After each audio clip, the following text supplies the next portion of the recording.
Et bonjour à tous.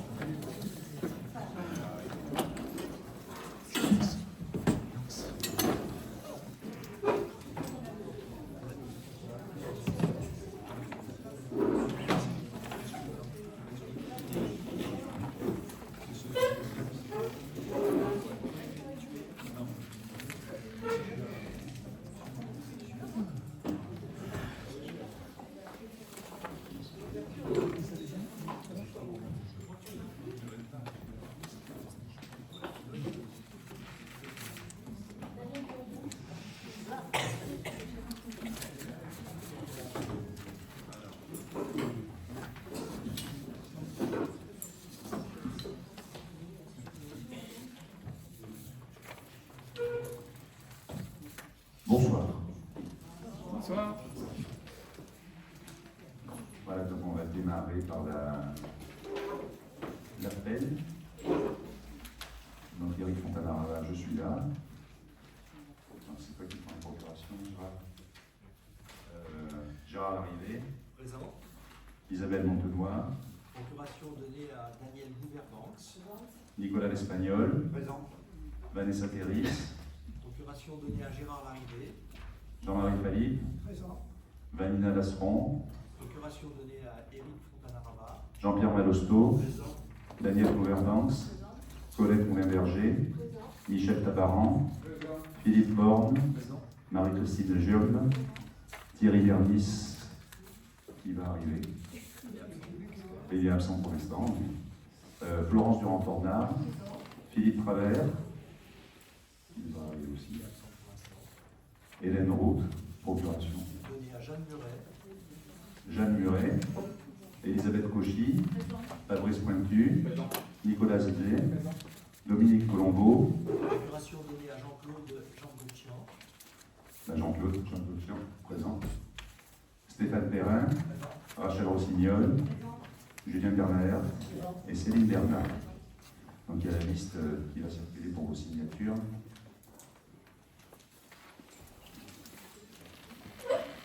Alors, on désigne le secrétaire de séance.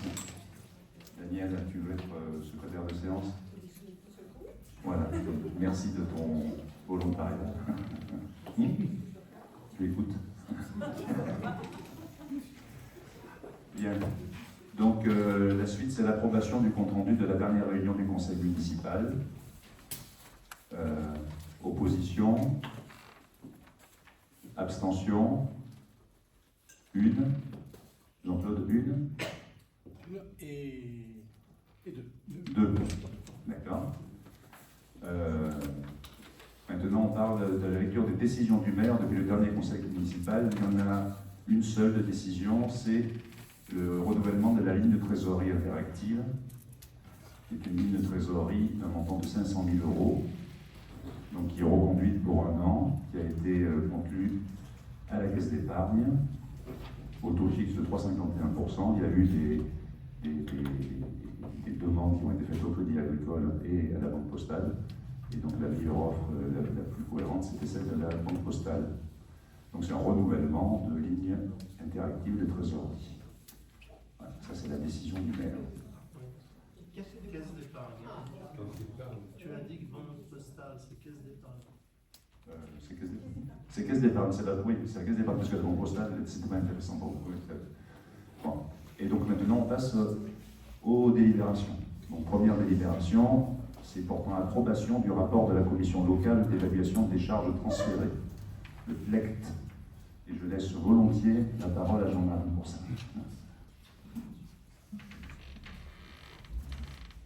Bien.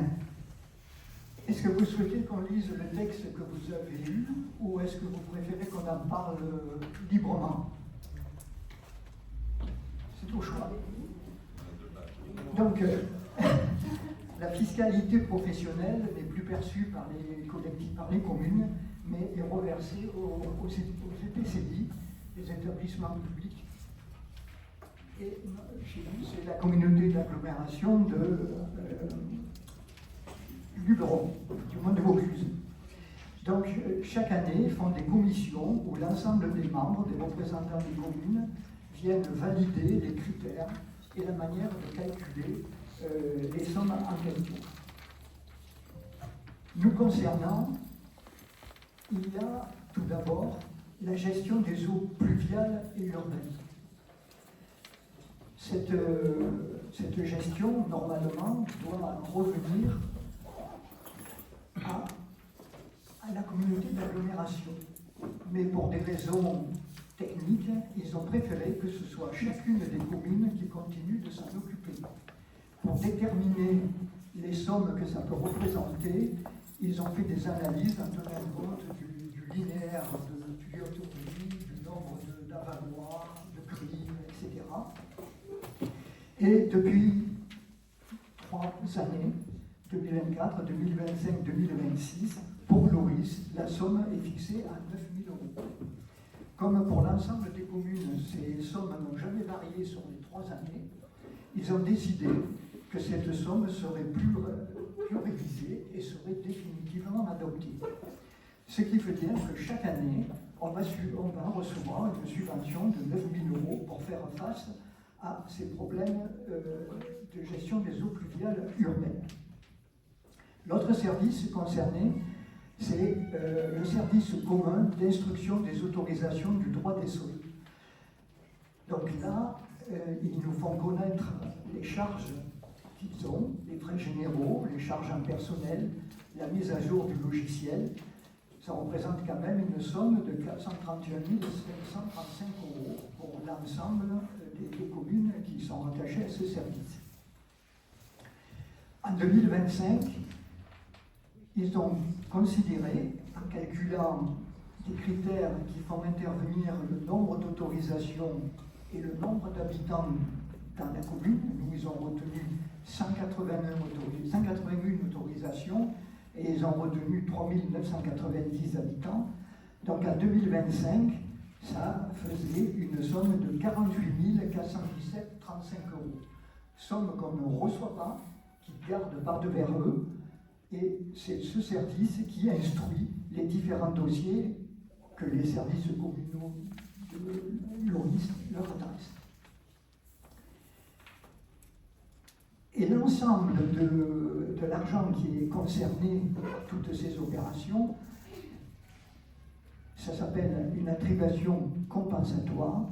En 2026, elle sera de 536 1,54 €.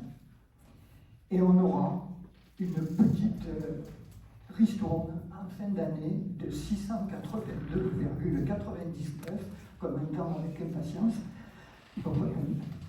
Et la prévision pour 2027 sera à peu près du même montant et est arrêtée à 535 774,81 €. Le système est très transparent, participatif et semble donner satisfaction à l'ensemble des membres puisque tout ça a été validé à l'unanimité, sans aucune opposition et sans question. Donc il nous revient aujourd'hui à nous d'accepter ce travail-là, ces chiffres que je vous ai indiqués. Et donc s'il n'y a pas de questions, on peut passer au vote. Je ne vous cache pas que moi j'ai découvert ça grâce à un doc qui m'a dit qu'il fallait que j'y aille, parce que je ne connaissais pas. Alors opposition, abstention, je fais comme Dominique Santoni, alors on a fait ça, opposition, abstention. Non, donc c'est à l'unanimité. Donc deuxième délibération, elle est relative à la composition et au fonctionnement des commissions extra-municipales de la commune de Loris. Vous savez que dans les derniers conseils municipaux, on a voté des commissions extra-municipales. Et on vous avait signalé d'ailleurs dans le rapport de la Chambre régionale des comptes qu'il fallait aussi voter leur composition. Donc on a prévu un texte de composition générique des commissions extra-municipales. Donc je ne vais pas vous lire le détail non plus de ça, c'est annexé à la synthèse et ce sera disponible sur le site. En fait, l'idée c'est d'avoir pour ces différentes commissions extra-municipales 3 collèges. Un collège des élus, un collège des associations, un collège des élus et des personnes désignées par la commune, un collège des associations et des acteurs sociaux professionnels et un collège des habitants. Donc le collège des élus ou personnes désignées par la commune, ce sont des élus de tout ce conseil municipal. Le collège des associations et des acteurs sociaux professionnels, ça dépend évidemment de la commission elle-même. Pour ce qui est de la commission des jardins, il y aura l'association des amis du jardin, il y aura l'association du jardin blanc, etc. Il y aura un certain nombre de choses. Il y aura aussi, il faut dire que dans ces commissions, il y a aussi des invités temporaires et des invités permanents. Donc les invités permanents, ça peut être des agents, c'est-à-dire qu'en l'occurrence, par exemple, pour la commission des agents des jardins, ce sera nos jardiniers. Pour la commission sur la sécurité et la tranquillité publique, ce sera notre police rurale, etc. Donc les agents seront présents dans le cadre des compétences de la commission. Après, il y aura des invités temporaires ou des experts. Pour les jardins, il y aura des experts en employés qui se présenteront. Et pour la tranquillité, par exemple, et la sécurité publique, et la gendarmerie, on leur a demandé si elle aura aussi, à l'occasion, je ne suis pas sûr qu'elle soit disponible tout le temps, mais à l'occasion, dans cette commission de la tranquillité publique. Après cette commission, ces trois collèges vont constituer le collège de la plénière, et on pourra créer des sous-groupes, des groupes de travail sur des thèmes particuliers. Ces groupes de travail pourront être ouverts à l'extérieur. Mais dans la plénière, il y aura les membres de ces trois collèges. Voilà le principe des commissions extra-municipales. Une fois maintenant qu'on a déterminé la composition, on verra s'il y a des questions, on va pouvoir la mettre en place, parce que c'est ça qui nous manque. Donc dès que ce sera délibéré, on pourra et on le mettra en place. Est-ce qu'il y a des questions là-dessus? Non. Non. Bon. Donc on considère que cette constitution de commission est délibérée et qu'elle est acceptée. Alors la durée du mandat des membres, c'est la durée du mandat. Ben, je fais voter formellement, effectivement, tu as raison. Qui s'oppose? Qui s'abstient? Donc c'est accepté. Délibération portant réorganisation des services techniques et modification du tableau des effectifs. Donc c'est moi le rapporteur parce que ça a un empêchement. Dans le cadre de l'évolution de l'organisation des services municipaux et afin d'adapter les moyens humains aux besoins réels de la collectivité, il est proposé au conseil municipal de procéder à une réorganisation des services techniques. Cette réorganisation des services a été présentée au comité social territorial qui s'est réuni le 3 juillet dernier, réorganisation approuvée à l'unanimité lors de cette séance. Cette réorganisation s'est traduite par la mise en place de 2 pôles opérationnels distincts, chacun placé sous la responsabilité d'une personne. Le premier pôle, c'est travaux et maintenance des bâtiments. Le second, c'est espace vert, voirie et réseau. Donc, cette organisation permet d'assurer un encadrement de proximité et une meilleure répartition des responsabilités. Dès lors, les missions relevant du poste de directeur des services techniques ont été redistribuées entre les responsables des 2 pôles et la direction générale. Et au regard de la caractéristique de la commune, 3900 et quelques habitants, et de ces perspectives d'évolution, les missions traditionnellement confiées à un directeur des services techniques n'apparaissent pas aujourd'hui très adaptées. Donc, les fonctions de DST sont généralement la conduite de projets structurants, construction d'équipements publics, etc., le pilotage de marchés publics complexes de travaux, l'encadrement d'un service technique fortement structuré, et on ne rentre pas dans ce cadre-là. Donc, les besoins réels de la collectivité, au contraire, relèvent davantage des missions suivantes: structurer, suivre et optimiser les services techniques sans direction dédiée, renforcer le contrôle terrain et la maîtrise des infrastructures et améliorer la gestion des ressources. Donc, notamment par une présence sur le terrain, un contrôle des travaux, une vigilance sur les interventions sur le domaine public, un appui en police rurale, l'urbanisme, un appui de suivi des infrastructures communales. Donc, on a considéré, le CST a considéré que dans ce contexte, le maintien d'un pôle DST centré sur les fonctions de pilotage stratégique de grands projets ne correspond pas aux enjeux actuels de la commune. Il apparaît donc plus pertinent d'orienter le poste de DST vers un profil chargé de missions techniques. Donc il est donc demandé au conseil municipal de bien vouloir supprimer le poste de DST et de créer le poste de chargé de mission technique, de bien vouloir valider la modification du tableau des effectifs qui en découle. Est-ce qu'il y a des questions? Oui. Jean-Claude. 4 questions. La première, c'est cette délibération qui est intitulée Organisation des services techniques. Peux-tu nous préciser quel constat ou quel élément objectif rend aujourd'hui cette réorganisation nécessaire par rapport à quoi? La deuxième question, je pose les 4 questions, on peut te répondra. Cette Ouais. organisation répond-elle à des difficultés de fonctionnement identifiées au vu des services, à des contraintes budgétaires liées aux recommandations de la Chambre régionale des comptes ou à un choix d'organisation de la nouvelle équipe municipale? Voilà. Deuxième question. Voilà, c'est tout. Tu peux répéter, recommence. Tu as lu pas t'as lu. C'est bon, il a lu. Moi j'ai entendu, mais je répète. Alors, je répète la première question. Cette libération intitulée réorganisation des services techniques, peux-tu nous préciser, alors je dis peux-tu, mais Voilà. nous préciser quel constat ou quel élément objectif rend aujourd'hui cette organisation nécessaire?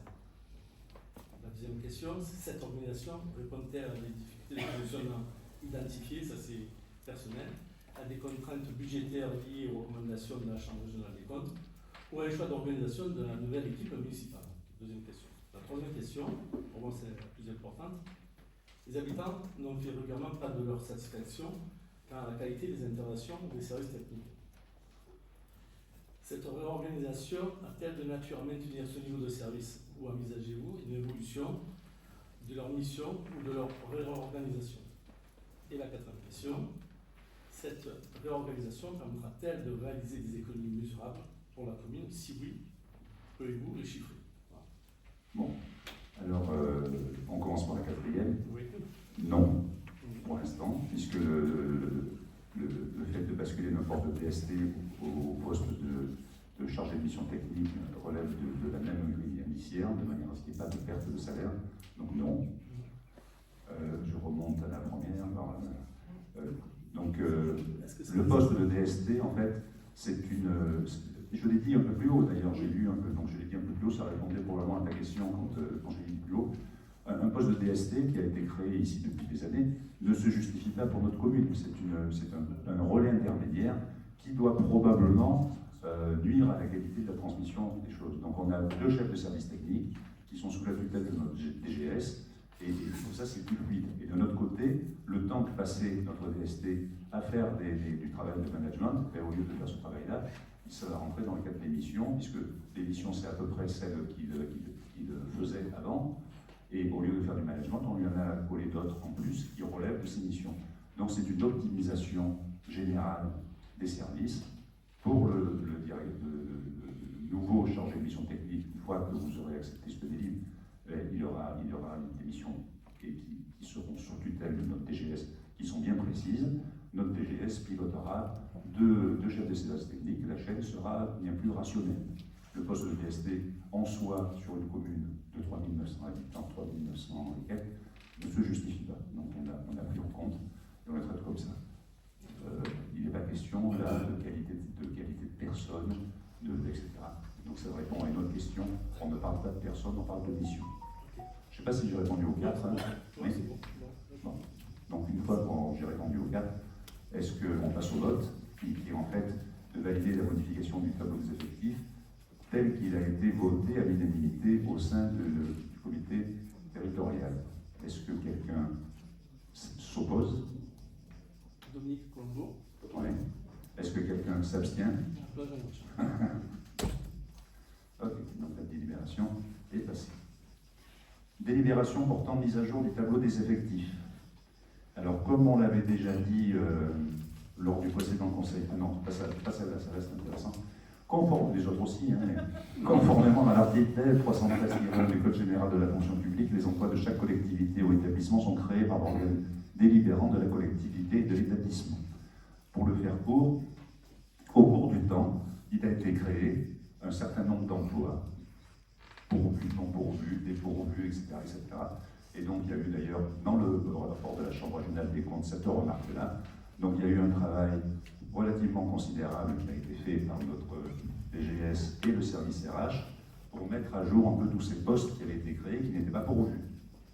Donc pour faire du ménage là-dedans.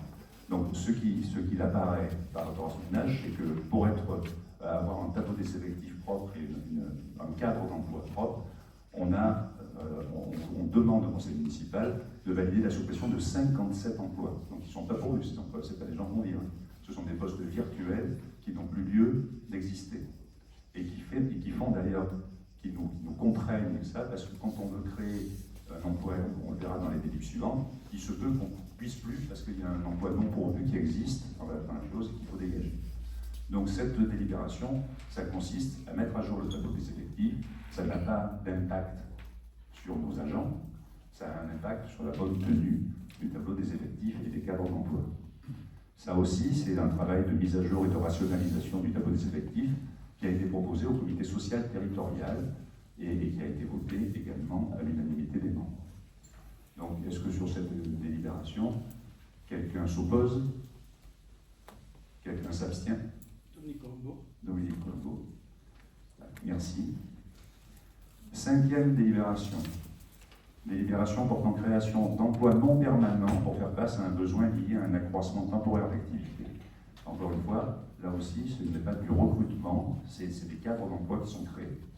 Considérant qu'il est nécessaire de recruter 3 agents contractuels pour faire face à un accroissement temporaire d'activité lié à la réorganisation ponctuelle du centre de loisirs, rendu nécessaire par plusieurs absences temporaires malgré un remaniement de l'organisation et une priorisation des missions, considérant qu'il est nécessaire, à compter de la rentrée prochaine, d'assurer la continuité et la qualité du service public tout en tenant compte des contraintes budgétaires, de recruter 2 agents contractuels pour faire face à une réorganisation ponctuelle du fonctionnement du restaurant de la collectivité.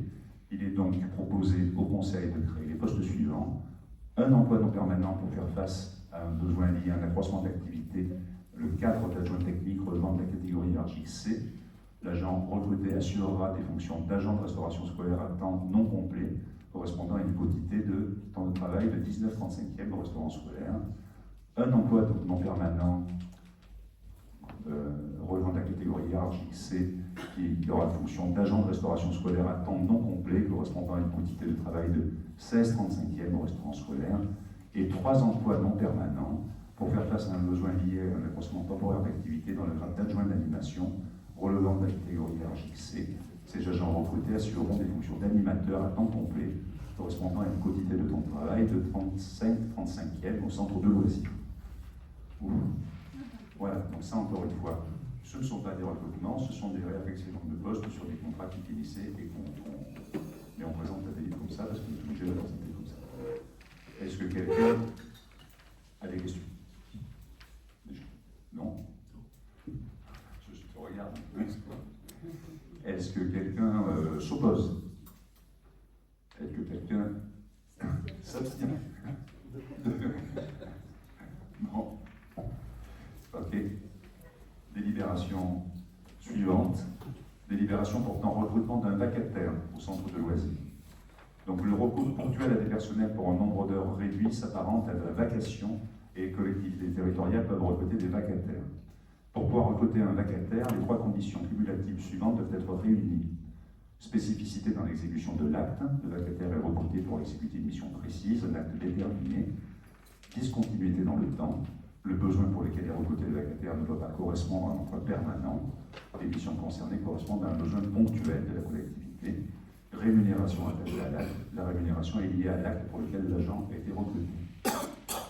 Par conséquent, considérant la nécessité de recourir à un vacataire afin de répondre aux besoins du service pour assurer une mission spécifique, ponctuelle et discontinue dans le temps, rémunérée à la vacation et après service fait, consistant à assurer l'encadrement et la surveillance des élèves de l'école élémentaire ainsi que l'animation d'activités sportives et ludiques, principalement autour des sports de ballon, durant le temps méridien, il est demandé au conseil municipal de bien vouloir autoriser le recrutement d'un vacataire pour assurer les missions précitées pour l'année scolaire 2026-2027. Avant de passer au vote, la personne envisagée sur ce poste avait un emploi non permanent et qui ne correspondait pas à son poste parce que c'était des interventions extrêmement ponctuelles. Donc en fait, il était préférable de le passer en vacataire aux mêmes conditions de salaire que ce qu'il avait. D'accord ? Mais ça permet de libérer un emploi tel que ceux qu'on a décrits à la délibération précédente et de le mettre dans une fonction plus adaptée à l'activité qu'il a. Voilà. Donc, est-ce que quelqu'un s'oppose? Est-ce que quelqu'un s'abstient? Merci. Délibération portant approbation du règlement relatif à l'alcool et aux stupéfiants pour la commune de Loris.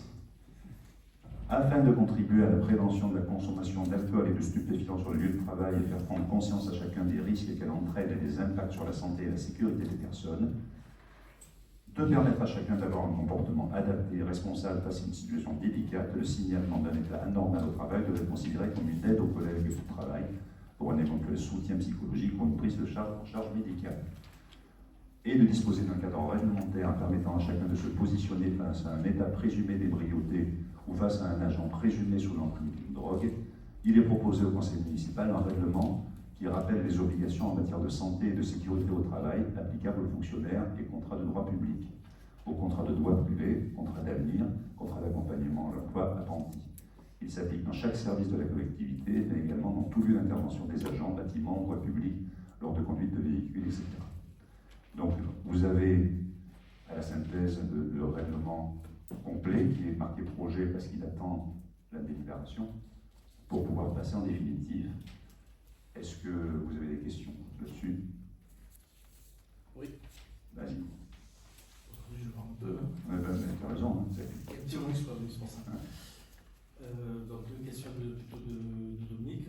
Pouvez-vous indiquer quel sera le coût global de la mise en œuvre de ce règlement? Acquisition des outils de tests et tests CPR, renouvellement du matériel, formation des agents habilités, temps consacré à ces procédures et éventuellement intervention extérieure. Bon, ça c'est bon. Vous préparez. Ok. Dans un contexte où la Chambre régionale des comptes appelle la commune à maîtriser ses dépenses, cette mise en œuvre a-t-elle fait l'objet d'une estimation financière au préalable? Parce qu'il y a eu une étude là-dessus. Il y a une estimation d'un éthylotest, etc. Donc, ça ne va pas chercher bien loin au niveau des dépenses, je ne suis pas sûr. C'est l'exploitation. Comment la commune garantira-t-elle le respect des droits des agents, notamment lorsque l'état apparent pourrait résulter d'une maladie, d'un traitement médical, d'une autre pathologie, sans aucun lien avec l'alcool ou les stupéfiants? En fait, c'est ce qu'elle est en train de poser la question, comment notre agent peut vérifier si effectivement c'est par rapport à l'alcoolémie ou autre. Alors, je pense que c'est une question de Dominique, elle n'a pas pu lire le règlement, parce que c'est marqué dedans. Effectivement.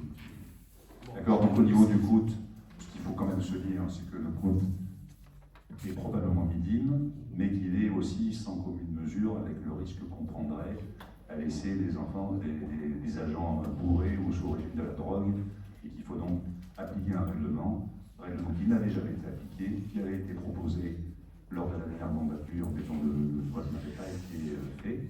Et donc, je pense que c'est en termes de... Il ne faut pas avoir toutes les choses en termes budgétaires, il faut voir aussi en termes de sécurité, de santé publique. Donc, est-ce qu'il y a d'autres questions? Donc, est-ce que quelqu'un s'oppose? Dominique Colombo.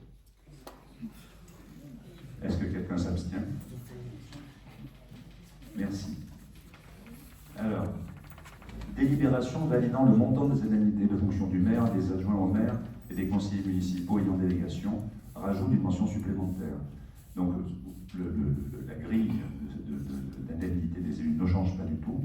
On s'était retoqué la délibération parce qu'on n'avait pas mis le nombre. C'est-à-dire que les adjoints, il fallait mettre 8 à côté, les conseillers et en fonction, il fallait mettre 1, etc. Donc la délib, c'est par délibération en date du 21 avril 2026, le conseil municipal a fixé la nouvelle répartition des indemnités aux élus. Par courrier en date du 1er juillet 2026, les services de la préfecture sollicitent la commune afin de compléter la délibération en mentionnant dans le tableau des indemnités allouées le nombre de bénéficiaires par catégorie. Le tableau des indemnités est donc rectifié en tenant compte de cette observation. Le tableau est joint par la présente note de synthèse. Dans votre note de synthèse, vous avez un tableau en rouge, il y a juste marqué les noms, les chiffres, là c'est les chiffres, non, c'est les noms quand même. Donc sur ça, est-ce que quelqu'un s'oppose? Non, mais j'ai une question. Vas-y. Donc cette question, en fait, j'ai repris, pardon, j'ai regardé ce tableau d'annexe en délibération tout à l'heure d'arrivée, justement, excusez-moi, j'ai fait ça tardivement.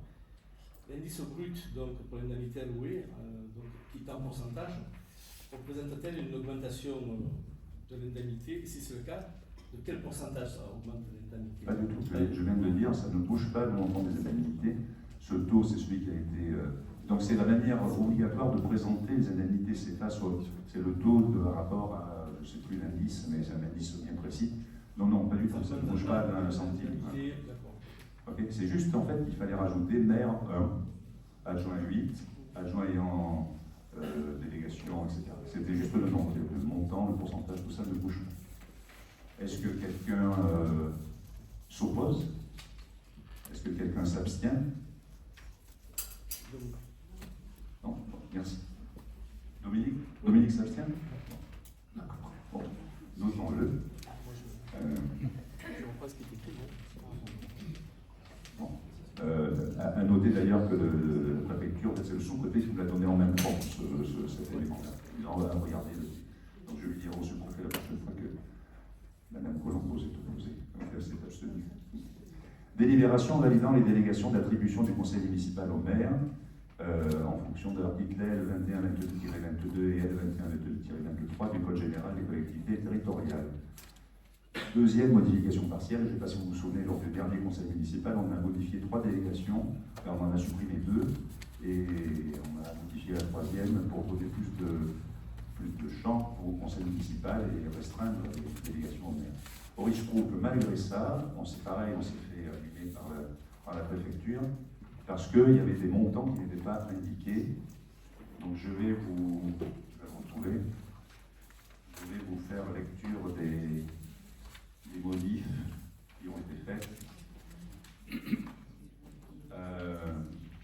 Donc la délégation numéro 2, c'était de fixer les tarifs de droit de voirie, de stationnement, etc. selon un montant décidé par le conseil municipal. Alors on n'avait pas décidé ce montant, c'est sur ces montants-là que la préfecture nous a demandé de rectifier. Donc maintenant, dans cette délégation numéro 2, c'est de fixer dans la limite de 5 000 € les tarifs de droit de voirie, de stationnement, de dépôt temporaire sur les voies et autres lieux publics, et d'une manière générale, les droits prévus au profit de la commune, qui n'ont pas un caractère fiscal. Ces droits et tarifs pouvant être constitués l'objet de modulation résultant de l'utilisation de procédures dématérialisées, à l'exception pour ces derniers, c'est ce qu'on avait voté la fois dernière, à l'exception pour ces derniers tarifs, des tarifs relatifs aux services publics suivants, accueil périscolaire, restauration et centre de loisirs. Ce qui a été rajouté, c'est dans la limite de 5 000 €. La 9e, de décider de la liquidation de gré à gré de biens immobiliers. Il y avait marqué sur le montant décidé par le conseil municipal, on a mis jusqu'à 4 600 €. C'est bon, en fait, c'est notre DGS qui a travaillé un peu sur ce qui se faisait, sur les montants raisonnables, etc. Et on s'est aligné sur un certain nombre de communes de la même strate.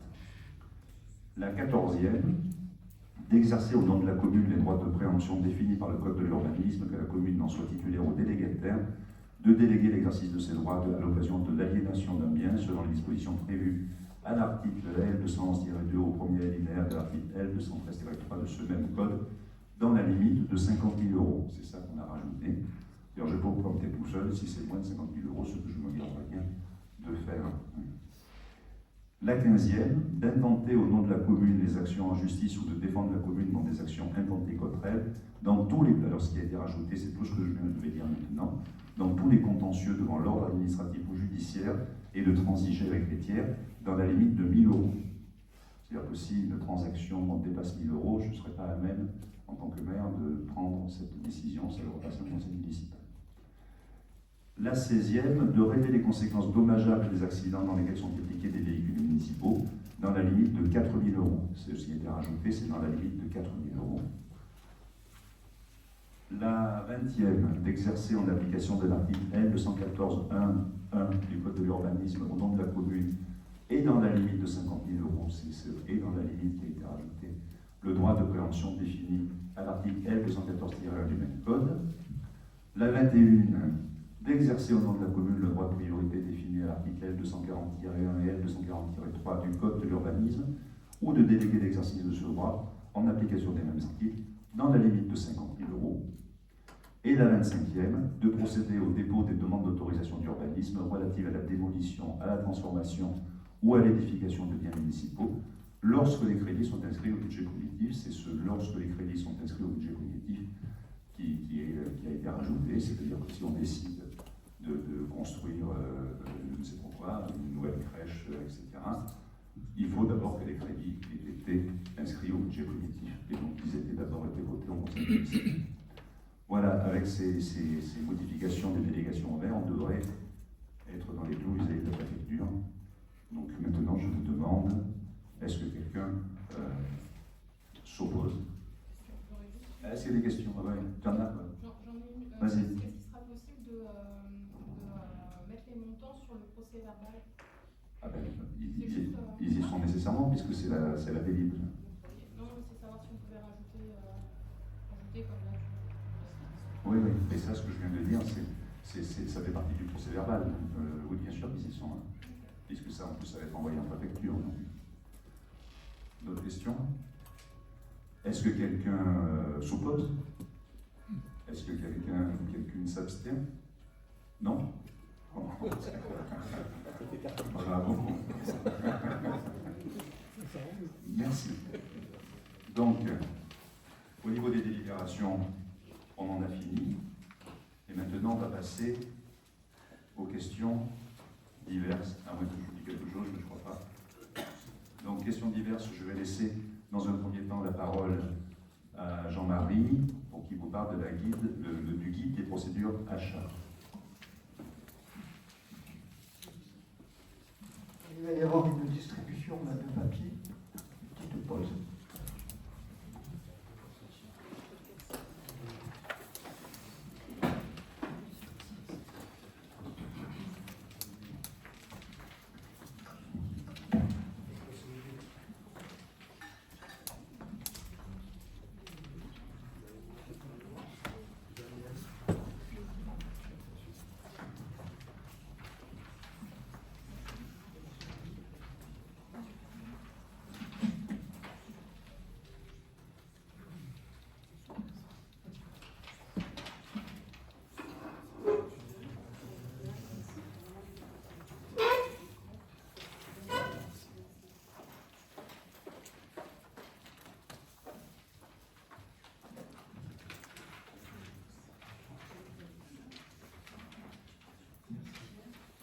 C'est bon, tout le monde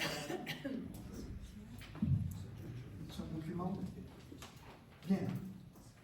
Pour ceux qui ont lu le rapport de la Chambre régionale des comptes, ont pu noter qu'il était nécessaire de mettre en place des guides de procédure dans notre commune.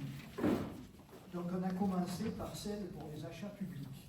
Ce document synthétique reprend les différents seuils qui existent et qui sont des seuils qui sont décidés au niveau national, en distinguant bien dans chaque fois fourniture et services, marché de travaux, et qui définit des seuils pour les marchés à procédure adaptée, c'est-à-dire un formalisme réduit, et ensuite les procédures d'appel d'offres traditionnelles. Sur la procédure des marchés adaptés, il est prévu qu'on ait la possibilité de l'adapter à chaque situation. C'est pour ça que j'ai proposé que pour les opérations inférieures à 60 000 €, pour les achats de fournitures, on puisse faire une procédure allégée de la manière suivante. Les textes indiquent qu'il n'y a pas une obligation légale de faire une mise en concurrence avec 3 devis, par exemple. L'objectif, c'est de toujours arriver au bon résultat, être certain d'avoir acheté l'objet que l'on veut, l'objet qui répond à toutes nos attentes. Donc, on a acté qu'en dessous de 500 €, la somme étant modique, un seul devis pouvait suffire. En plus que souvent, généralement, c'est des dépenses urgentes, comme par exemple, changer une serrure à code, etc. On ne peut pas laisser le local en libre accès. Voilà. Entre 500 et 4000, 2 devis. Pourquoi 2 et pas 3? Nous sommes une commune qui paie mal ses fournisseurs.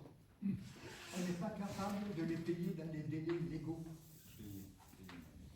Et qui plus est, actuellement, avec le retard qu'on avait pour payer les factures, quand on ne retenait pas un fournisseur, on n'avait pas le temps, on n'avait pas les moyens de le remercier de son devis et de lui expliquer qu'il n'avait pas été retenu. sont chargés de collationner les devis, ils savent combien c'est compliqué de démarcher, d'obtenir rapidement une demande avec des gens qui disent bah, de toute façon on est mal payé, de toute façon ça ne se fait pas, ou etc., etc. Donc on a décidé de procéder de la sorte et en acceptant que les devis puissent se faire sous des formes libres. Ça peut être des contrats, ça peut être des mails, ça peut être quelque chose de pas trop formalisé, mais ce qui est absolument nécessaire, c'est de pouvoir démontrer qu'on a mis en concurrence et qu'on a cherché la meilleure solution.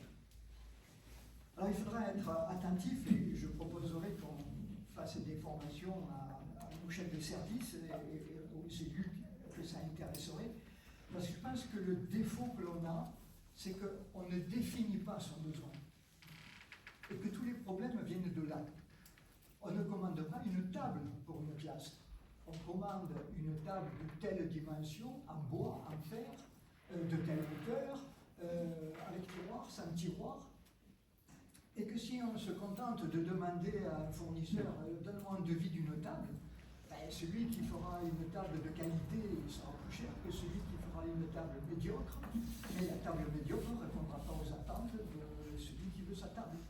Parce qu'il a imaginé dans sa complexité la plus grande. Donc, ce système-là, on l'a mis en place parce que ce qu'on s'est aperçu aussi, c'est qu'il n'y avait pas pour habitude dans notre commune de respecter systématiquement les procédures d'engagement. C'est-à-dire que souvent, c'est par les réceptions des factures qu'on savait qu'une dépense avait été faite. Et c'était trop tard. La facture arrivant, si les crédits n'y étaient pas, on était bien embêtés. Donc on a mis en place un procédé qui fonctionne depuis au moins 3-4 semaines, où la DGS, la dame qui travaille au service de la comptabilité et moi-même, examinons les demandes, pas sur l'aspect de leur intérêt, mais sur est-ce que les deux devis y sont, est-ce qu'on choisit le devis le mieux par rapport au choix qui est devant nous, est-ce que les crédits existent, est-ce que c'est du fonctionnement, est-ce que c'est de l'investissement, voire de pouvoir dire à ceux qui ont posé la question s'il n'y a pas d'urgence, est-ce que vous êtes sûr qu'on ne peut pas avoir une autre solution, etc. Donc l'opportunité, on ne le traite pas. On regarde le côté crédit disponible et moyen de trésorerie capable de payer le fournisseur l'année donnée. Je rappelle qu'on ne découpe pas internationalement les achats, parce que créer des seuils, c'est bien. Mais si vous dites, j'achète une table pour l'école maternelle, et puis j'achète une table pour l'école primaire, ben, pour les marchés publics, pour la commande publique, c'est une seule opération. On n'a pas droit de la saucissonner. Donc il faut avoir une vision anticipée des besoins et des demandes, ce qui fait pour l'instant cruellement défaut. Et la traçabilité de l'achat est importante, parce qu'on peut très bien avoir une dépense refusée par la comptabilité publique au motif qu'on n'a pas mis en concurrence. Donc il faut disposer de la traçabilité pour éventuellement répondre. Et je rappelle aussi les principes déontologiques, refus des cadeaux, des invitations, éviter les situations de conflit d'intérêts, commander à quelqu'un de sa famille, par exemple, respect de confidentialité, j'aurais pas dire, des informations, c'est-à-dire on ne va pas aller voir un deuxième fournisseur en lui disant l'autre il m'a fait à 500 €, toi que tu me le fasses à 400 si tu veux que tu passes. C'est interdit, et ça, pénalement, c'est grave. Voilà.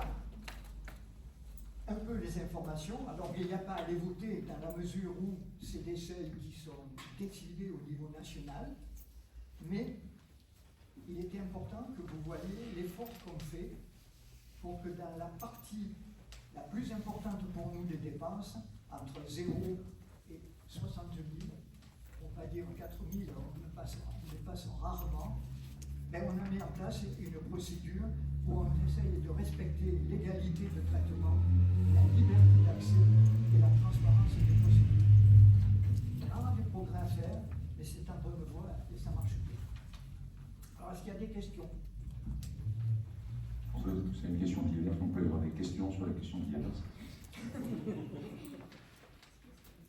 Non? Vous avez compris que c'était ça dans le cadre d'une bonne gestion comptable et financière de la commune, et que c'est une amélioration notable par rapport à ce qui se faisait auparavant, et que, comme tout principe de qualité, on va encore s'améliorer. C'est bon, Jean-Marie? Oui. Alors, deuxième question diverse, c'est les commissions finances, on en a parlé d'ailleurs en aparté à plusieurs reprises, et on a voté une commission finances, mais on n'a pas voté sa composition. Donc la commission finances, elle est composée du maire, de 4 titulaires et de 4 suppléants, ça doit être voté en conseil municipal, on le mettra à la proportionnelle, donc pour qu'il y ait une représentation équitable et démocratique du conseil municipal, on va mettre ça en début pour le prochain conseil municipal de septembre. D'accord? Mais pour dire qu'en fait, les autres commissions qui ont été créées, on a voté les membres, et celle-là, ben, on va zapper. Donc on votera les membres en septembre 2026. Je choisis l'année quand même, donc on va le faire rapidement. Donc ça, c'était la deuxième question diverse. Troisième question, je vais vous parler de l'escalier du château. Donc l'escalier du château, on a fait travailler un bureau d'études du patrimoine qui a rendu ses premières conclusions. Donc je vais préparer un compte rendu de synthèse, mais c'est un peu compliqué. Donc en fait, ce qui se passe, c'est que on considère qu'il n'y a probablement pas de danger immédiat, mais on ne peut pas en avoir la certitude. Donc cette expertise, elle reposait sur l'escalier du château, elle reposait sur un mur au bout de la terrasse des Arcades, après l'escalier qui descend, et elle reposait aussi sur le mur et le petit escalier du grand tilleul pour aller sur la troisième terrasse. Donc tout ça, ça bouge. Donc en fait, ce qu'il est prévu de faire, et c'est impératif avant toute velléité de réouverture, c'est de poser 4 sondes connectées, 3 sur l'escalier et 1 sur le mur, une sur le mur, et d'attendre, une fois que ces sondes connectées, en fait, elles envoient des alarmes si ça bouge. Et donc ces sondes connectées seront connectées sur le numéro d'astreinte de la mairie, puisqu'il y a les adjoints tous les adjoints, plus Hélène Roux, qui est absente ce soir parce que justement elle est en intervention avec les pompiers professionnels, elle est en intervention à l'extérieur, qui tiennent ce numéro d'astreinte. Donc typiquement, l'astreinte sera au courant d'un mouvement éventuel de l'escalier et de ce mur. Et s'il n'y a pas de mouvement pendant 1 mois ou 2, on réouvrira l'escalier du château et on pourra se balader sans risque sur la terrasse des Arcades. S'il y a mouvement, après, on refermera l'escalier du château. Ça, c'est la première étape, mais ça s'accompagne effectivement de beaucoup de mesures qu'il va falloir, pour lesquelles il va falloir trouver des financements. Il va falloir qu'on fasse des investigations complémentaires parce que le bureau d'études considère que les causes sont multifactorielles. Donc, notamment, il va falloir faire une étude géotechnique complémentaire, savoir la qualité de l'assise, la reconnaissance des fondations, la nature des terrains, savoir si c'est vide ou pas, donc c'est une recherche radar, une sorte d'échographie de la pierre, pour savoir si à l'intérieur de la base, par exemple, du château, de l'escalier du château, il y a un creux ou il n'y a pas de creux. Ça, c'est la première investigation géotechnique. La deuxième investigation, elle est... alors, la principale cause aggravante, c'est la gestion des eaux, donc une étude hydrologique, il y en avait une qui avait été faite il y a des années, parce que cette eau pluviale, là, ça part dans tous les sens, et en fait, c'est ça qui doit contribuer à diminuer la qualité de la roche. Et donc, il faut qu'on fasse cette gestion-là pour en faire un diagnostic précis. Il faut qu'on traite la végétation qui pousse et qui peut participer à ces fissures, parce que c'est les fissures qui sont graves, c'est celles qui nous ont alertés.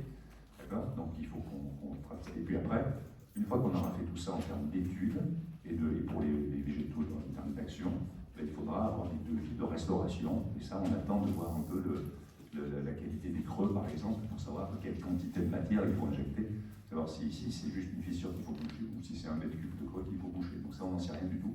Ça dépendra des études. C'était pour faire un point sur l'escalier du château. Je ne sais pas s'il y a des questions là-dessus. Alors le conseil municipal est toujours en cours, donc ce qui fait que malheureusement pour l'instant il n'y a pas de questions du public, mais ils y seront tout à l'heure, donc retenez-les si vous avez des questions, vous pourrez les poser. Mais au sein du conseil, est-ce que vous avez des questions là-dessus? Non? Si, vas-y. Thierry? Ben, toi tu as des questions, mais toi tu as des réponses d'habitude. Oui, ben oui, les sondes elles vont rester en permanence en place, parce que c'est pas juste pour dire on réouvre ou pas. Non, mais enfin, ce que posait Thierry, c'est savoir si les sondes, on les laisse en place. Oui, donc je reprends la question qu'il a posée, mais vas-y, repose la. Oui, parce que ce sont des sondes qu'on a achetées, quoi, donc quelque part, elles sont à demeure tout le temps. Elles sont à demeure tout le temps. D'accord, donc évidemment, parce que alors elles sont à demeure peut-être jusqu'à ce que l'escalier soit complètement réparé. Enfin, dans tous les cas, c'est pas demain qu'il sera réparé. Donc, la première question, c'est de savoir si on peut le réouvrir au public ou pas, et s'il y a danger ou pas. Est-ce qu'il y a d'autres remarques ou questions sur ce sujet-là? Non. Alors, troisième sujet que je voulais aborder, c'était, vous savez, tous les mois, on a, évidemment, tous les mois, on a des bilans d'activité de la gendarmerie nationale. Donc, je voulais vous faire part des bilans, un petit peu pour vous citer ce que la gendarmerie nationale avait noté dans ses ABAC. En sécurité routière, en mai 2026, il y a eu 9 infractions contre 17 en mai 2025, c'est toujours le comparatif avec le mois de l'année précédente. En juin 2026, il y a eu 6 infractions contre 16 en juin 2025. Donc le temps consacré par les gendarmes au contrôle routier, il y avait 30 heures en mai contre 11 en 2025, 29 heures en juin contre 17 en 2025. Le nombre total d'interventions de la gendarmerie, c'est 22 interventions en mai, 23 en 2025, 18 interventions en juin, identiques à 2025. Au niveau des chiffres de la délinquance, ils restent globalement identiques. Les atteintes aux biens diminuent de moitié, 3 faits, enfin presque de moitié, 3 faits contre 5 puis 6 en 2025. Les cambriolages sont également en baisse, 1 contre 2 pour chacun des mois cités. Les vols liés aux véhicules demeurent très faibles, 1 fait chaque mois. Les dégradations sont limitées, 1 fait en juin contre 2 l'année précédente. En revanche, les atteintes volontaires à l'intégration physique progressent. Il y a eu 2 faits en mai contre 1 en 2025, 11 faits en juin contre 6 en 2025. Donc ça, il faut qu'on soit vigilant, ça fait partie du vivre ensemble et pas se taper dessus ensemble. Donc ces chiffres doivent être suivis avec attention, avec aussi la nature. Donc il faudra que je vois sur un correspondant de gendarmerie, je lui demanderai de venir pour qu'on en discute. Et il participera à la commission sécurité et tranquillité, savoir si c'est des conflits familiaux, des altercations, des violences entre particuliers, etc. Quelle est la source de ces statistiques? L'activité de prévention connaît aussi une évolution contrastée. En mai, 2 heures de prévention contre 7 en 2025 et en juin 15 heures contre 4 en 2025.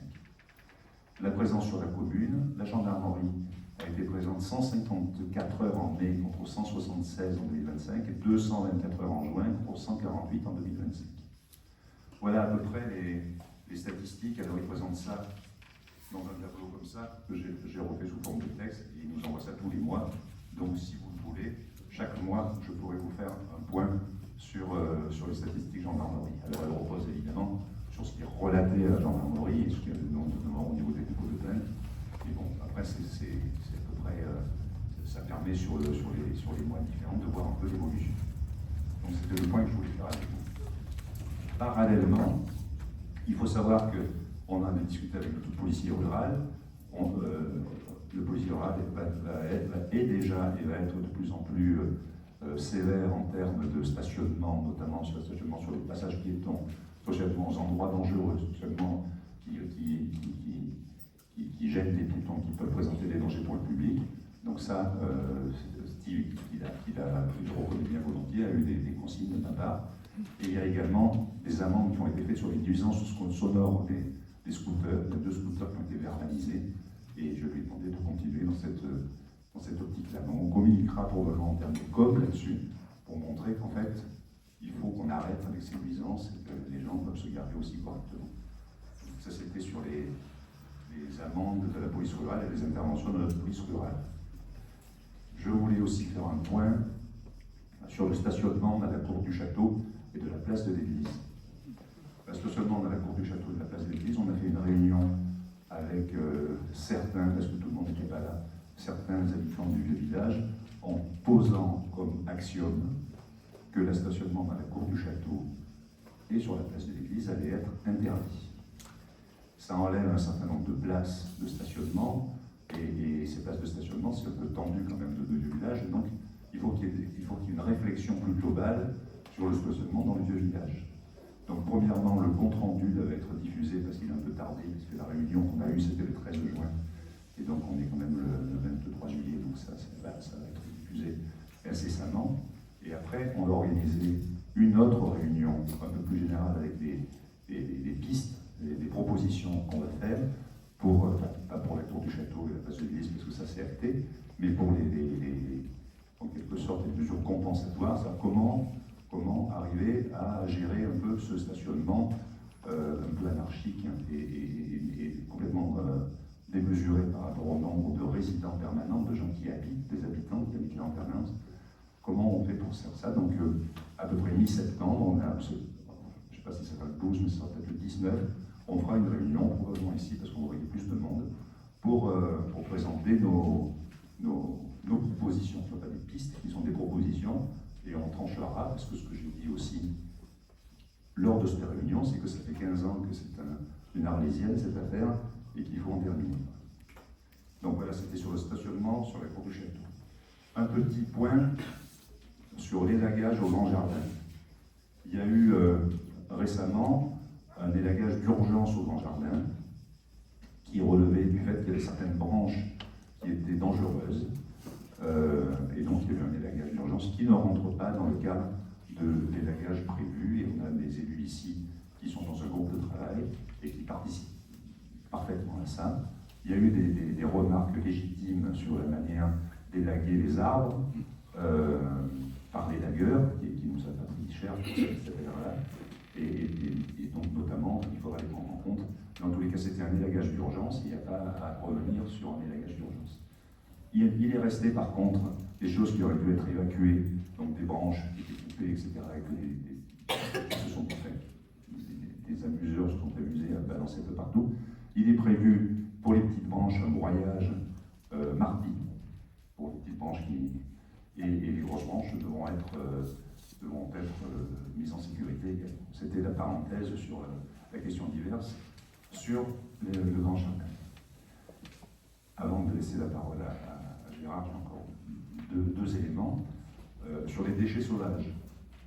Sur les déchets sauvages, il y a des mesures en cours, il y a une mesure de prévention, et le premier adjoint à côté est en train de définir une plateforme justement pour pouvoir signaler des déchets sauvages, mais il y a également des mesures de répression, c'est-à-dire qu'il va y avoir des mesures prises incessamment sur ces déchets sauvages et sur le fait de pouvoir prendre en faisant délit les gens qui les font.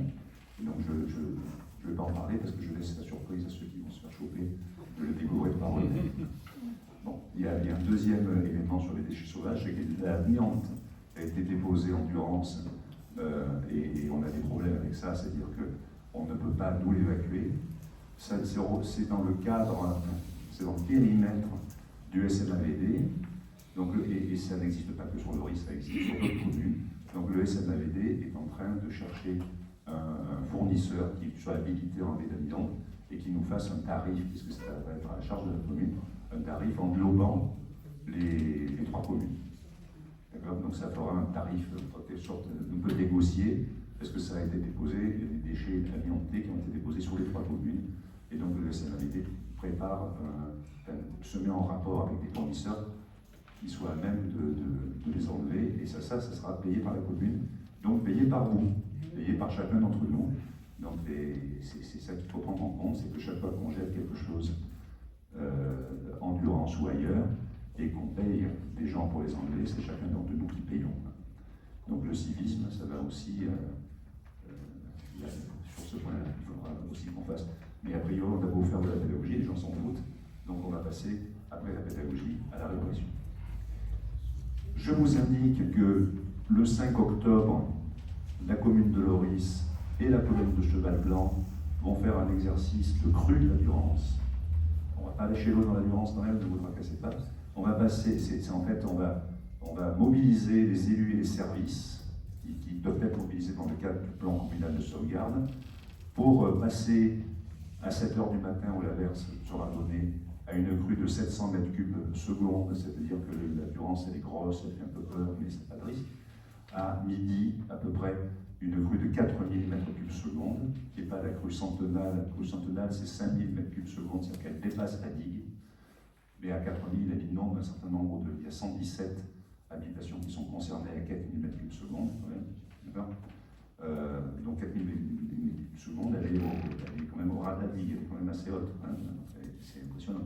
Et donc, ce sera l'exercice avec les services du SMAVD, avec les pompiers, avec les élus et le plan communal de sauvegarde, etc., qui devront faire ça le 5 octobre. Donc, passage de crue, 700 mètres cubes, 4000 mètres cubes en 4 heures, ce qui n'est pas la vraie vie, hein, ça prend plus de temps en normal d'aller sur ces débits-là. Il faut que, vu qu'on ne va pas faire un exercice pendant 3 jours, on va le faire en une matinée.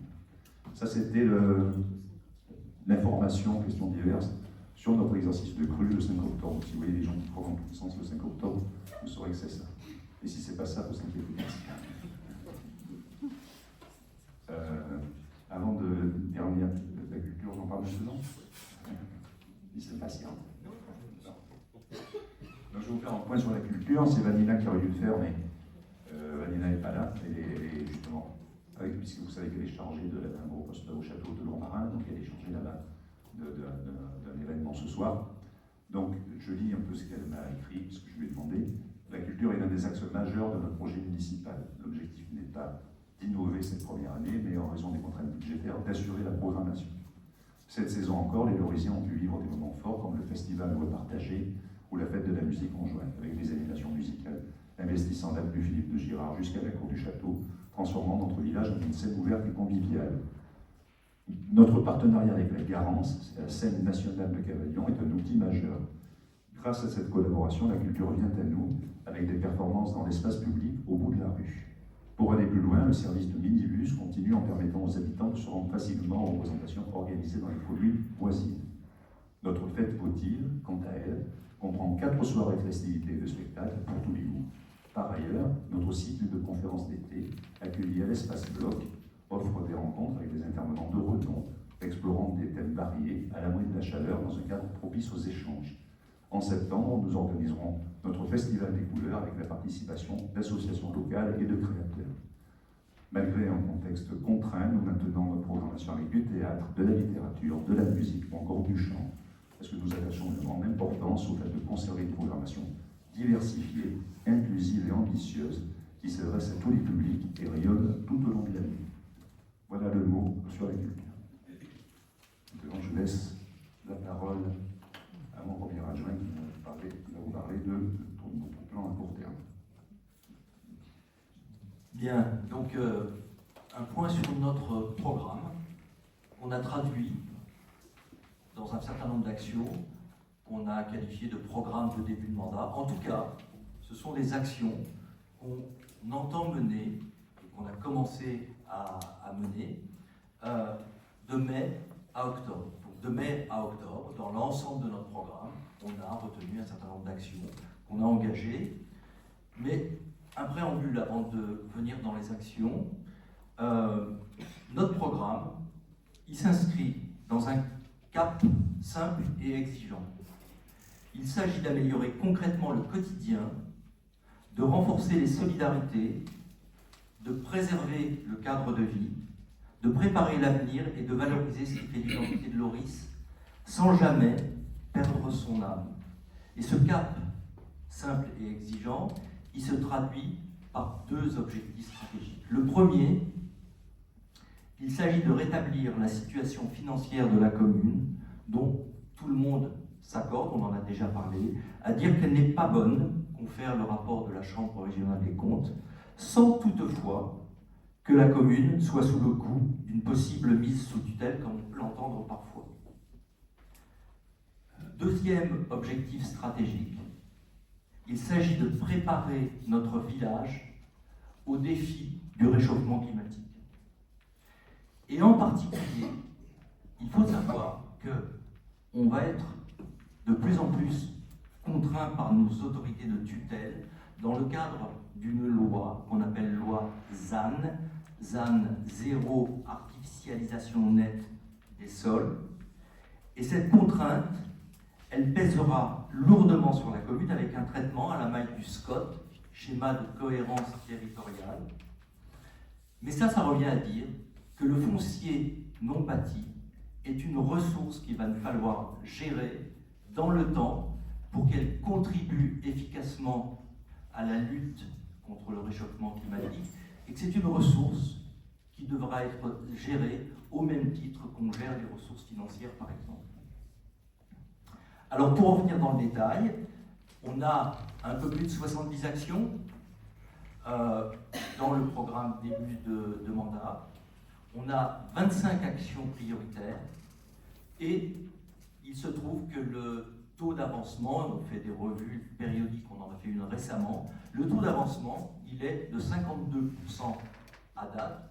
On est à peu près au milieu de cette période de mai à octobre et on est à peu près à 50% d'avancement et ça se traduit dans la voirie, dans la solidarité, dans la canicule et le traitement de la canicule et du changement climatique, dans le tourisme et l'attractivité, dans l'urbanisme et, Jean-Marie l'a dit évidemment, dans la rationalisation de la gestion. Je ne vais pas parler à la place des élus qui ont des informations à donner par rapport à ça, mais je peux le faire. La première des choses sur la voirie, est-ce que tu peux dire 2 mots, Thierry, sur ce qui a été fait et qui est visible aujourd'hui? Excusez-moi, ça marche? Si ça marche pas. On a refait la voirie aux endroits dangereux, donc à l'entrée du village au rond-point des Racines. Je pense que ça a bien été annoncé. Sur la voie principale des Messélières, l'avenue des Messélières, où il y avait un ralentisseur qui faisait chausser avec les Racines. Et sur la route de Puget. Ça, c'était une première action, il y en a encore d'autres. Ils sont prévus, on va dire, au mois de septembre. Donc, je ne sais pas si vous avez donc on a un petit peu de, comment dire, je ne sais pas si ça fait partie. C'est les tounes qu'on va réparer. Parce qu'on a eu des problèmes de, comment dire, de circuit bouché. Donc on va essayer de les réparer normalement au mois d'octobre. Pour avoir l'eau gratuite au village, parce qu'elle vient de la montagne. Et là, dans un premier temps, lundi, il y a une entreprise qui a déclaré la fuite au gros pain. Voilà, parce que là, apparemment, c'est un tuyau qui est percé et qui est cassé. Donc, il y a en amiante, il faut qu'on fasse intervenir une entreprise compétente. Voilà, je ne sais pas. Et puis la peinture routière, qu'on va démarrer, on vient de recevoir la peinture. Bon, donc ça sera fait par le service technique, mais vu les chaleurs et vu les congés, ça risque de différer un petit peu, on va le faire progressivement. La solidarité, donc notre adjointe à la solidarité est absente, mais vous avez remarqué qu'on a augmenté ou qu'on a doté le CCAS, ce qui n'avait pas été le cas depuis plusieurs années. Donc vis-à-vis de cet organisme qui est indépendant, nous avons contribué beaucoup plus fortement que par les années passées. Et puis il y a des réflexions qui sont en cours sur notamment la mise en place d'un pass pour les jeunes, qu'on appellerait pass Loris, pour les jeunes qui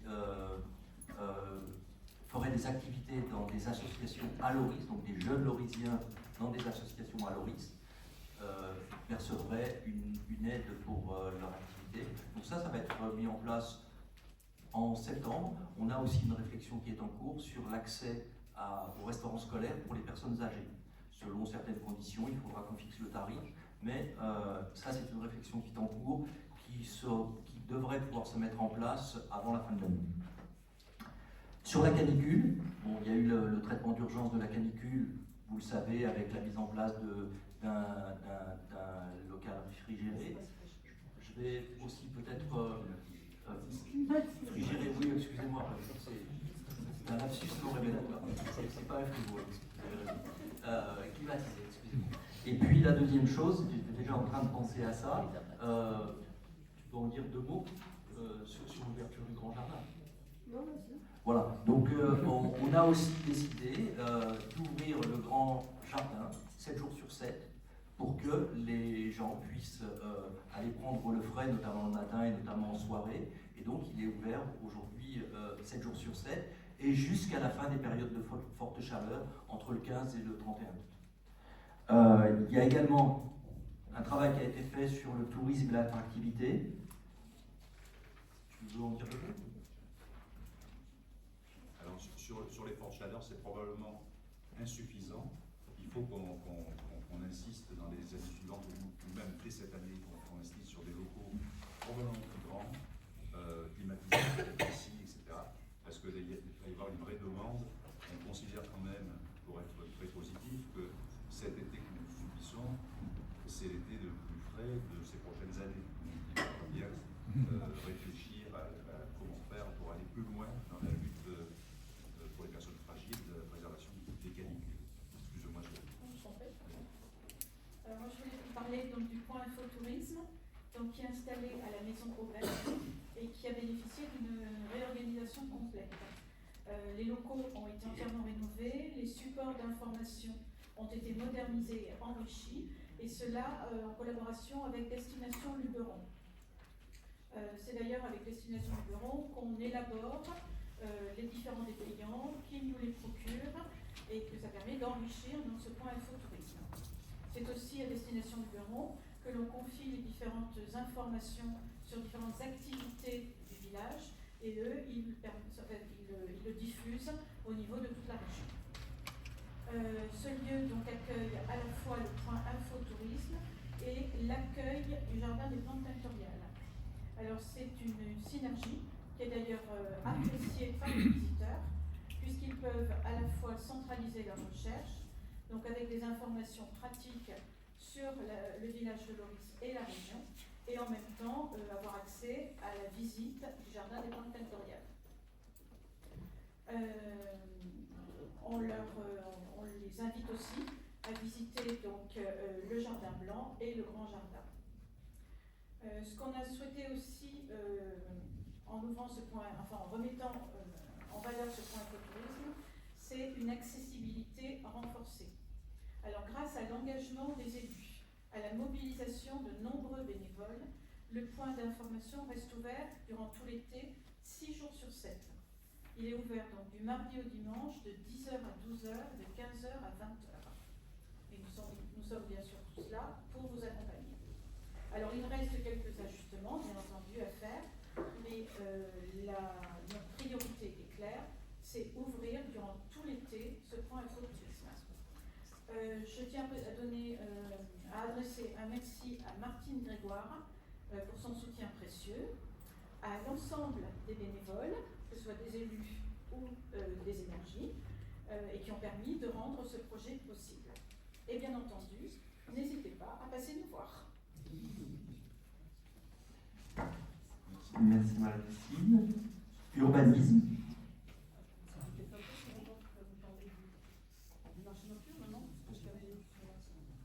On commence par le marché nocturne. Voilà, ça sera.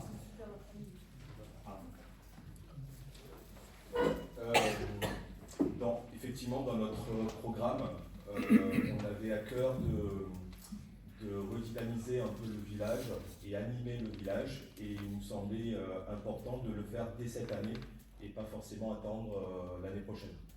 Donc on a eu 2 mois assez denses, avec notamment Michel et un certain nombre d'élus et bénévoles pour trouver les exposants, pour organiser tout ça. Je pense qu'on peut dire que c'est un succès après les 2 premières soirées. Celle d'après-demain est un petit peu compromise, puisqu'on annonce pas mal d'orages, mais on prendra une décision demain matin pour ce marché nocturne du 25. Donc je vous invite à venir, si vous n'êtes pas encore venu au marché nocturne, de venir vous balader, de venir voir les exposants, les créateurs, les artisans, de venir manger tout simplement chez nos restaurateurs. C'est très important que les Lorisiens se mobilisent aussi pour ces événements, pour encourager tous ceux qui sont mobilisés, nos restaurateurs, nos commerçants, etc. Je voulais aussi dire que ce projet, il n'est pas seulement de l'équipe majoritaire, il a été partagé avec l'équipe minoritaire, une partie de l'équipe minoritaire qui se sont engagés avec nous pour l'organisation et tous les samedis aussi pour accueillir les exposants, pour les placer, etc. Donc voilà, merci à vous tous de votre aide et à la semaine prochaine probablement. Merci.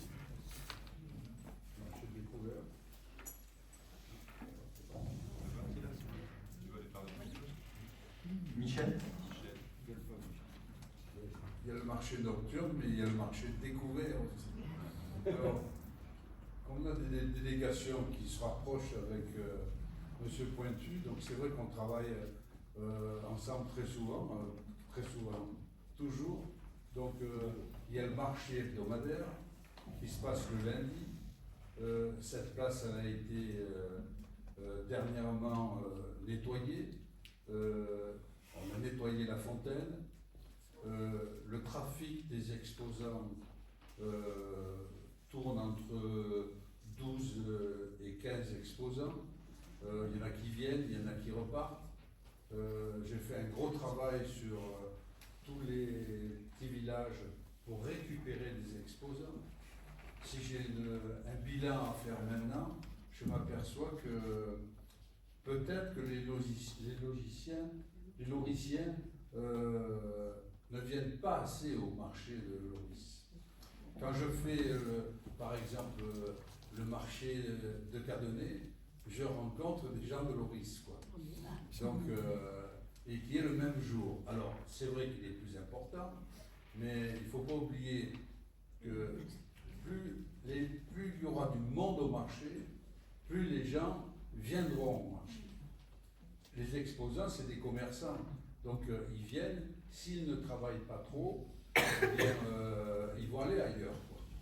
Donc, moi, le message, c'est, venez le plus souvent au marché à Loris. Voilà. Urbanisme. Moi, j'avais rien préparé, mais je vais y arriver quand même. Bon, j'aurais voulu vous c'est bon là. J'aurais voulu vous dire qu'on a voté avec fierté le meilleur PLU qui soit. Bon, on a voté un PLU, c'est celui qu'on avait. Et grâce à ça, je pense, on a plus de 40 ans de retard sur l'ensemble de la région. On n'en a plus que 10.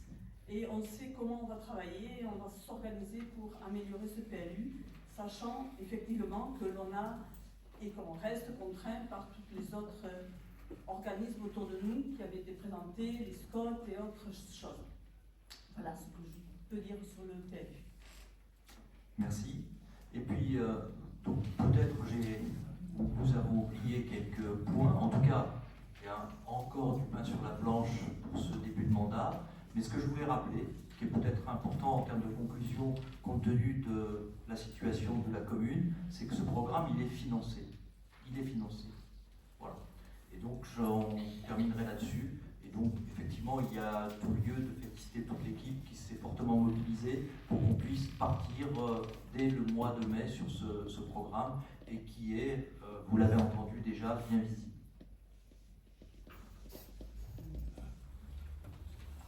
Merci, Clara.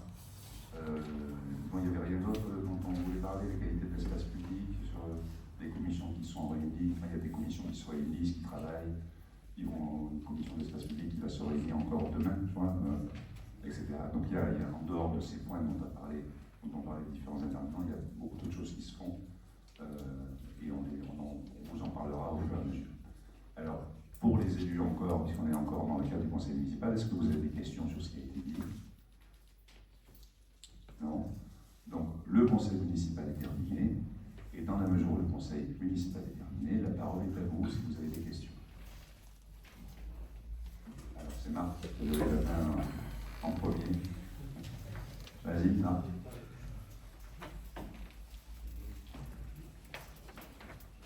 Merci madame, bonsoir. En fait, déjà je voulais vous remercier pour l'attitude que vous avez vis-à-vis du stationnement sauvage dans Maurice et de l'incivilité qui existe dans ce village. Donc ça c'est super bien, en fait, parce que je venais déjà pour ça, voir des vélomoteurs et des motos de toute dimension se garer devant chez Touché, ça me mine. Alors c'est devant chez Touché, mais c'est aussi et en même temps, je me sens un peu responsable aussi, parce que nous sommes tous responsables de l'attitude qu'on peut avoir, dire « Ah, il n'y a rien que pour une minute ». Il y a des gens qui ont un handicap qui vont pour la vie, tout simplement. Donc je comptais déjà vous remercier pour ça, et savoir pour l'avenir, à court terme, est-ce qu'il y aura une réflexion concernant tout ce qui est passage piéton à Loris, parce que c'est véritablement un problème pour les personnes PLR. Nous avons des passages goûtés, des passages piétons qui sont surbaissés seulement d'un côté et jamais de l'autre. Je sais. Donc c'est complètement stupide. Donc ça demande aux personnes en PMR de faire demi-tour, et souvent ce quart de tour qui va rejoindre la route, on fait face à un stationnement sauvage qui empêche le passage. Donc c'est toute une démarche intellectuelle à dire attention par où je vais passer pour aller à tel endroit. Et ça c'est quand même inadmissible. Et par rapport à des comportements sauvages et souvent des comportements bêtes, parce que je ne pense pas que foncièrement, je suis idiot peut-être, mais je ne pense pas que les gens sont foncièrement méchants. Ils se disent je vais me mettre là si je peux emmerder quelqu'un. Non, ils se mettent là parce qu'on ne leur dit rien, et je comprends très bien aussi que la police municipale, avec l'effectif que nous avons, on ne peut pas lui demander d'être là du lundi matin à 0h au dimanche à 24h, c'est impossible.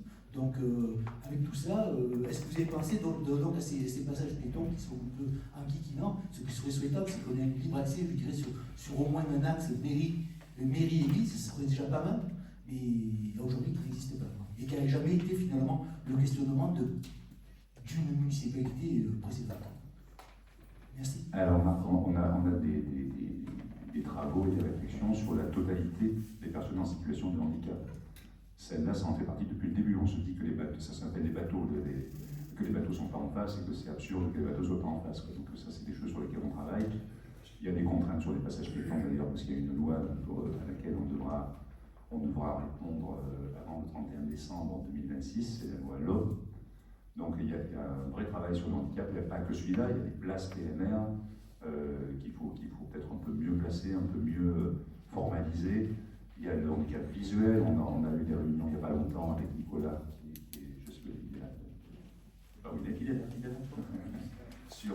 sur l'accessibilité aux moyens numériques pour les personnes en situation de déficit visuel. Il y a un vrai travail sur le handicap en général, quand on parle du virage des platanes en bas par exemple, qui ne laisse pas passer évidemment pas un fauteuil roulant ni une poussette. On a une réflexion là-dessus aussi, quand on en a parlé la fois dernière des amendes de police, avec le fait qu'on demande une subvention des amendes de police pour faire entrer le rouge, pour élargir le trottoir. On a des vraies réflexions partout là-dessus, l'accessibilité PMR à la mairie, là aussi, parce que c'est bien d'aller de la mairie à l'église, mais bon, il faut que si on veut monter à l'urbanisme, c'est problématique en fauteuil roulant. Donc oui, évidemment, on a d'ailleurs des gens qui s'occupent du handicap, c'est Nicolas qui est en charge de l'accessibilité des locaux. Donc on travaille dessus le parquet. On travaille sérieusement, c'est pas un vœu pieux. Je sais que Agnès voulait venir pour en parler en disant j'ai pris des notes et donc on regardera avec Agnès la liste qu'elle a faite, mais qu'on a déjà probablement dressée. Donc oui, on s'en occupe. Vous avez levé la main. Je pense qu'ici, il y a beaucoup de personnes. Vous prenez le car. Vous prenez tous le car, non? Personne? Non, vous prenez pas le car. Alors, vas-y, posez votre question. Quand on prend le car, on attend le car debout. Il y a 11 cars par jour qui montent et 11 qui descendent. On est debout. Alors, je ne parle pas au soleil, peu importe. On est debout et on attend. Il ne peut pas y avoir un siège, quelque chose pour attendre le car. On a parlé d'ailleurs au niveau de la qualité de l'espace public. Oui, non, mais attendez, après il faut les acheter, etc., il faut les poser. Donc oui, le fait d'avoir à côté de Pizza Délice, on en avait déjà eu à plusieurs reprises l'occasion d'en parler ensemble, à côté de Pizza Délice, avoir un banc pour s'asseoir. On a fait aussi la demande de cendrier parce qu'il y a des gamins qui fument là et qui les jettent par terre. Là, j'en suis au quart, j'en suis au quart. Mais on va poser le cendrier en premier. Moi, c'est moi. Ah bon? Non, je plaisante. Je Donc on sait bien que... De toute façon, vous êtes au courant, je vous l'ai déjà dit. Oui, oui, oui. Mais ça me tient à cœur parce que ça fait 6 ans que j'essaie d'en avoir un. Bien sûr. Mais il faut un banc des deux côtés. Et alors, ce côté Pizzadeli, ça pose pas de problème parce que le trottoir est large. De l'autre côté, c'est plus problématique parce que ça peut réduire le trottoir et poser après des problèmes de passage des... Il a été élargi déjà. Hein. Oui, mais enfin, il faut regarder Mais enfin, dans tous les cas, ça a été pris en compte et... Vous savez, quand on attend, quand on est une femme enceinte, quand on est un handicapé, et là on attend, et on n'est pas bien du tout. J'ai vu une femme enceinte avec des jambes enflées qui me disait je ne peux pas m'asseoir. C'est comme ça qu'il y a 6 ans, je suis allé voir le maire, qui a ricané. Bon. Et bien, moi je lui en dis qu'on ricane pas. Vous le savez, je vous ai raconté tout ça. Vous savez. Bon voilà, c'est tout. Après, il y a juste, là j'ai découvert les terrasses 3 et 4 du château. Elles sont pleines d'herbes sèches. Il ne faut pas que ça crame. Ah ben, c'est vrai là, mais c'est vrai ailleurs. Donc, comment je dis c'est vrai là, mais c'est vrai ailleurs. Oui, non, mais je parle des terrasses du château. Je ne parle pas ailleurs, bien sûr. Mais elles sont, c'est pas débroussaillé. Mais ça n'a jamais été entretenu, donc ça fait partie des réappropriations qu'on doit se faire des 3e et 4e terrasses. Je suis au courant. Mais simplement, je rappelle tout le monde qu'il y a des terrasses, elles sont pleines d'herbes sèches. On ne peut même plus passer, on ne peut pas passer. Mais encore une fois, c'est une réappropriation des terrasses qu'on doit faire, c'est toute cette réappropriation de ce patrimoine. Quand on parlait de la cour, du château, on parle aussi des terrasses, etc. Oui, et tout ça... les autres ont été débroussaillées tout le temps, mais pas celles-là, elles sont... Voilà. Et c'est surtout les herbes, et on risque l'incendie, quoi. Ah oui, oui. C'est épouvantable. Bon, voilà. J'aurais pu terminer avec « Entre ici, Jean Moulin ». Oui, je sais. Alors, la proposition de monsieur, je vous l'ai dit, il estime, à juste titre, il estime que Jean Moulin, à Loris, méritait mieux que le nom d'un parcours. Vous savez où est la plaque, Jean Moulin? Où se trouve la plaque? Vous savez où elle est? J'ai vu la dévisser, puis la visser ailleurs. Je pense que monsieur le préfet, il viendrait. Il serait d'accord, c'est quand même le corps préfectoral, Jean Moulin. Oui, bien sûr. Non, mais c'est comme ça. On en avait déjà parlé aussi. Bien sûr. Est-ce qu'il y a d'autres questions?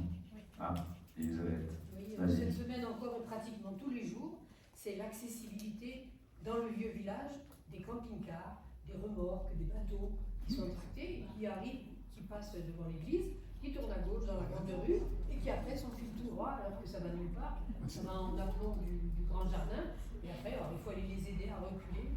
Eux disent c'est le GPS qui nous envoie là. C'est vrai ou c'est pas vrai? Ah ben c'est probablement vrai. Parce que le GPS, ils s'en foutent. Ah, je ne sais pas quel... C'est les services Google, en plus c'est Maps, etc. Donc il faut regarder si on ne peut pas mettre une interdiction.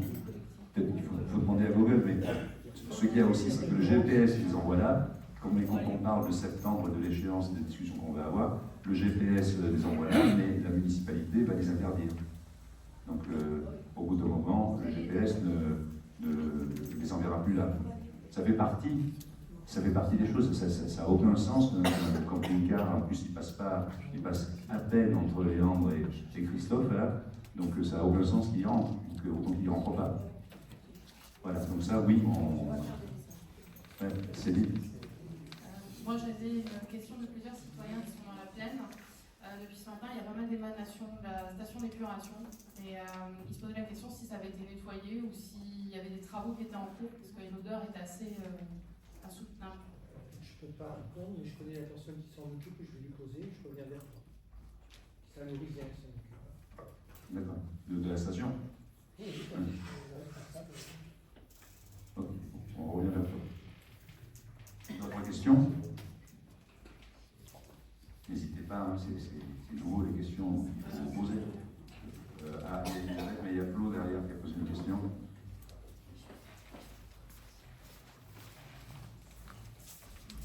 Bonsoir. Donc, comme on a parlé des passages piétons, il y a un mois à peu près, j'ai fait un courrier à Contact Loris, je n'ai eu aucune réponse. Je suis allée au Grand Jardin avec 3 petites, 2 ans, 4 ans, 4 ans. Je suis passée par le trottoir de droite parce que celui de gauche, il n'est pas possible. Et pour traverser, le passage à niveau passage piéton est invisible. Et donc, c'est de l'héroïsme de traverser avec 3 enfants, puisque les gens montent vite et en plus ils tombent, mais en plus le passage n'est pas du tout marqué. Donc c'est très compliqué de partager et je n'ai pas eu de réponse. Donc, on en a parlé, je relance. Est-ce qu'on pourrait au moins repeindre Donc tu l'as entendu, Florence, ça va être européen. Ah bon, ça va. On a acheté la peinture déjà, on a la poser. Donc ça va être européen, et à noter que quand on parle de feu rouge, alors on verra avec ce qu'on aura trop faire, mais quand on parle de feu rouge, ça va aussi ralentir les voitures en fait, dans cet enchaînement diabolique qui amène devant le grand jardin en voiture. Elisabeth avait une question. Le passage, la circulation sur les trottoirs qui sont occupés par les bistrots, par les bars. On ne peut pas passer ni avec un fauteuil roulant handicapé, ni avec une poussette simple, et encore moins avec une poussette double, quand c'est le cas. Parce que les terrasses, les trottoirs sont occupés, les terrasses. Alors les terrasses. Il reste quelle solution? Passer sur la route, dans ce personne. Alors en principe, les autorisations de terrasse, que ce soit d'ailleurs chez Léandre, comme il reste toute cette table, ça devient compliqué, que ce soit chez Christophe, que ce soit d'ailleurs au PMU, ces passages de terrasse doivent laisser passer en la route normale. C'est le principe. Un piéton tout seul, oui, pas pour gros, ça passe. Une poussette, un fauteuil handicapé, moi j'ai voulu passer avec des béquilles quand même. Bon, mais ça, il faut qu'on s'assure de ça. Dans les conventions qu'ils ont, il y a une convention avec ces terrasses. Dans les conventions qu'ils ont, ils doivent respecter ça. Donc il faudra qu'on s'en assure et qu'on voit avec les propriétaires des commerces qui fassent attention à ça, qu'ils soient vigilants. On peut comprendre que donc, les gens attaquent sur un peu, mais il faut que les restaurateurs, notamment, soient au courant des contraintes qu'ils ont par rapport aux conventions qu'ils ont signées. Y a-t-il d'autres questions? Alors on remercie Hélène Roux qui arrive tardivement au conseil municipal qui était encore une fois d'astreinte de l'intervention et qui est en charge des risques pour le risque et que je félicite de son action. Bon, ça c'est pas notre cas parce qu'elle est un peu en retard, mais c'était pour la bonne cause. Ok, bon écoutez, si vous n'avez pas de questions, je vous remercie de votre présence et je vous dis un bon été et puis à la rentrée pour le prochain conseil municipal. Merci.